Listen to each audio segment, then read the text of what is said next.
आगे बढ़ेंगे दूसरी खबर की तरफ। किसान मुखालिफ ज़रई बिल के खिलाफ अपनी नाराजगी जाहिर करते हुए मुल्क के मुख्तलिफ हिस्सों में किसानों का एहतजाज जोर पकड़ता जा रहा है। वहीं अमृतसर के किसान इस बिल के लोकसभा में पास होने से शदीद नाराज हैं। इनका कहना है कि इस बिल के लागू होने के बाद किसान बर्बाद हो जाएंगे। वादे है कि ज़राअत से मुतल्लिक़ बिल लोकसभा में पास हो चुका है, अब इसको राज्यसभा में पेश किया जाना है। इस पूरे मामले पर बात करने के लिए हम सीधे रुक करेंगे अमृतसर का, जहां से नुमाइंदे अमित शर्मा इस वक्त सीधे तौर पर जुड़ रहे हैं। अमित शर्मा, एग्रीकल्चर बिल को अब राज्यसभा में पेश किया जाना है, मुल्क भर के किसान एहतजाज पर उतर आए हैं, अमृतसर में भी किसान एहतजाज करें, क्या अहम मांगे हैं उनकी इस वक्त?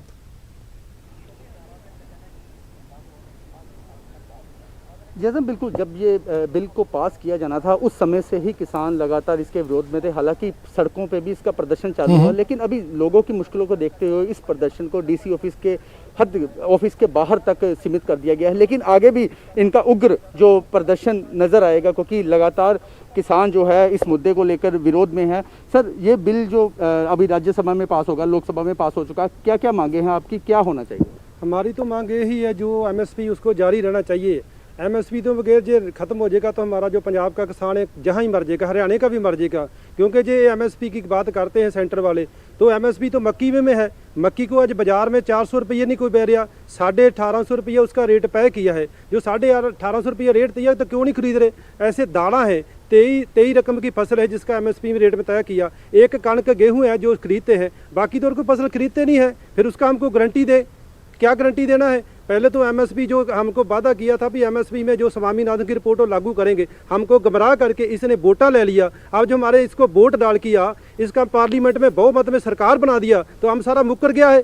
अब सब कुछ मुकर गया है। हमको एमएसपी का रेट चाहिए, जो डॉक्टर स्वामीनाथन का रेट चाहिए। अब तो इसने और जो बिल लागू कर दिए हैं, वो 3 बिल इतने मारे हैं, किसान अगे ही रोज खुदकुशी कर रहे हैं। बहुत बुरी तरह किसान जो है खुदकुशी करेंगे।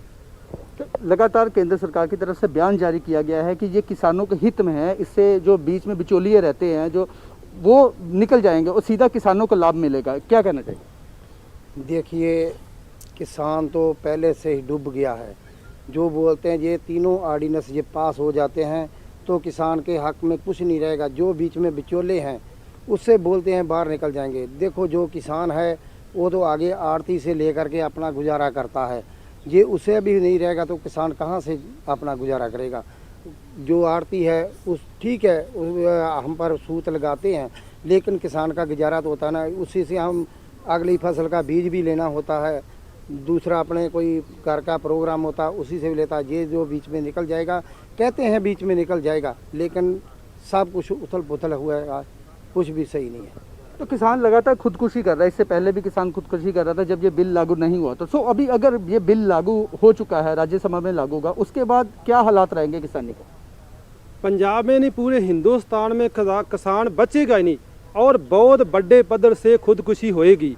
क्योंकि जो आड़ती का सिस्टम निकालते गए, किसान के पास इसका दाम ही नहीं होता। किसान जब मंडी में जाता है, उसके पास जो ट्रैक्टर जाता है उसमें तो ट्रैक्टर में डीजल नहीं होता। मंडी में जो ट्रैली खड़ी करता है किसान, तो उसी वाले आड़सी से पैसा मांगता है। पैसे से वो हम लेबर को पैसा देना है, कहाँ से हम पैसा लाएंगे? क्योंकि हमारे पास पैसा है ही नहीं है, हम तो आगे कर्जे में डूब गया है। इस करके किसान बहुत बड़े पद पे खुदकुशी करेगा हिंदुस्तान में, कल पंजाब में नहीं मरेगा, हिंदुस्तान में किसान मरेगा। अब नाशका देख लो, उसमें गंडा 2 रुपये किलो नहीं बिक रहा है, तो जहाँ पर गंडा 100 रुपया जो जमाखोरी है, ये बिल्कुल जो हिंदुस्तान किसान का बेड़ा गर्क हो जाएगा, किसान नहीं बचेगा। हमको ये जो ऑर्डिनेंस से बिल्कुल नामंजूर है। और एक और बात है, जो बीजेपी के नेता पंजाब के अश्विनी कुमार बोल रहे हैं कि किसानों को कुछ कार्य आए, किसान अनपढ़ नहीं है, किसान तुम्हारे से बद पढ़े लिखे हैं, हमको पता है कैसे हम ना। चलिए, बिल्कुल किसान जो है वो अनपढ़ नहीं है, पढ़े लिखे हैं। बहुत बहुत शुक्रिया अमित, इससे तमाम जानकारी के लिए बहुत बहुत शुक्रिया।